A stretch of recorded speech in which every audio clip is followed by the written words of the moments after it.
Sir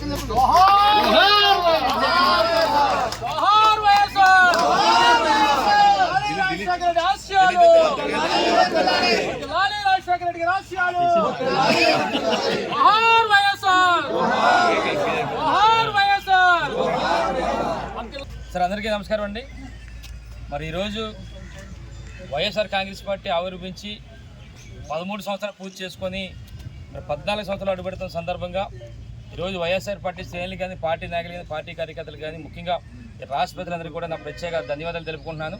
అది మీ అందరూ చూసాం. మనందరం కూడా ఈ 13 సంవత్సరాల కాలంలో ప్రతిపక్షంగా ఉన్నప్పుడు వైఎస్ఆర్ కాంగ్రెస్ పార్టీ తరఫున, మరి ప్రజల తరఫున, ముఖ్యంగా ప్రజల తరఫున ఎన్నో ఉద్యమాలు, ఎన్నో ధర్నాలు కూడా చేయడం జరిగింది ప్రజల తాలూకు సమస్యల కోసం.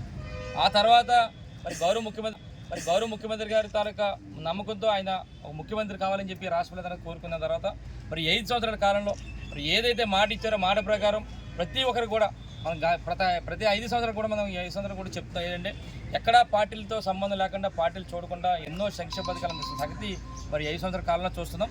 అందుకని ఈ రోజు రోజుకి ఏ గ్రామం వెళ్ళినా సరే, ఏ ఇంటికి వెళ్ళినా సరే ప్రజలందరూ కూడా మమ్మల్ని అందరూ కూడా గౌరవిస్తున్నారంటే కేవలం గౌరవ ముఖ్యమంత్రి వైఎస్ జగన్మోహన్ రెడ్డి తాలూకా పరిపాలన, ముఖ్యంగా సంక్షేమ పథకాలు. ముఖ్యంగా చెప్పాలంటే ఈ సంక్షేమ పథకాలతో పాటు మరి అభివృద్ధి కూడా బ్రహ్మాండంగా ఈరోజు నర్సీపట్నం నియోజకవర్గంలో బ్రహ్మాండంగా చేయడం జరుగుతుంది. అందుకని ఈరోజు రేపు రాబోయే రోజుల్లో కూడా ఈరోజు ప్రతి మహిళ కూడా, ఎందుకంటే ఈరోజు ఏది ఇచ్చినా సరే గౌరవ ముఖ్యమంత్రి గారు ఏ పథకం ఇచ్చినా సరే నేరుగా మహిళల ఖాతాలో నేస్తున్న సంగతి మనం కూడా చూస్తున్నాం. ఎక్కడ కూడా ఒక్క పైసా కూడా అవినీతి లేకుండా నేరుగా వాళ్ళ అకౌంట్లో వేసే కార్యక్రమం చేస్తున్నందుకు ఈరోజు ప్రతి మహిళ కూడా పార్టీలతో సంబంధం లేకుండా ఈరోజు రాష్ట్రంలో ప్రతి మహిళ 100% మహిళలందరూ కూడా రేపు రాబోయే రోజుల్లో జగన్మోహన్ రెడ్డి గారి నాయకత్వాన్ని కోరుకుంటారు. జగన్మోహన్ రెడ్డి గారే మళ్ళీ ముఖ్యమంత్రి ఉండాలని చెప్పి మరి కోరుకుంటున్నారు. కనుక ఈరోజు ప్రతి ఒక్కరు కూడా మహిళలతో పాటు అన్ని వర్గాల వారు, అన్ని రంగాల వారు కూడా ఈరోజు చాలామంది సంతోషంగా ఉన్నారు.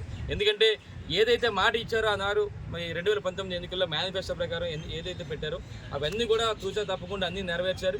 రేపు రాబోయే రోజుల్లో కూడా ఈయన ముఖ్యమంత్రిగా ఉంటే, జగన్మోహన్ రెడ్డి గారు ముఖ్యమంత్రిగా ఉంటే ఆయన చెప్పిందే చేస్తారు. కనుక ఆయనే నాయకత్వం కోరుకుంటున్నారు ఈరోజు రాష్ట్ర ప్రజలందరూ కూడా. దానికి తోడు ఈరోజు మా నర్సీపట్నం నిధులు ఉన్న పార్టీ శ్రేణులందరూ కూడా, పార్టీ నాయకులు అందరూ కూడా, ప్రజాప్రతినిధులందరూ కూడా మరి జరగబోయే ఎన్నికలు మరొక నెల రోజుల్లో జరగబోయే ఎన్నికలందరూ కూడా కష్టపడి పనిచేసి మళ్ళీ జగన్మోహన్ రెడ్డి గారిని ముఖ్యమంత్రిగా చేయడానికి మేము అందరూ కూడా సిద్ధంగా ఉందని చెప్పి ఈ సందర్భంగా తెలియపరుస్తూ జై జగన్, జోహార్ వైఎస్ఆర్, జోహార్ వైఎస్ఆర్, జై జగన్.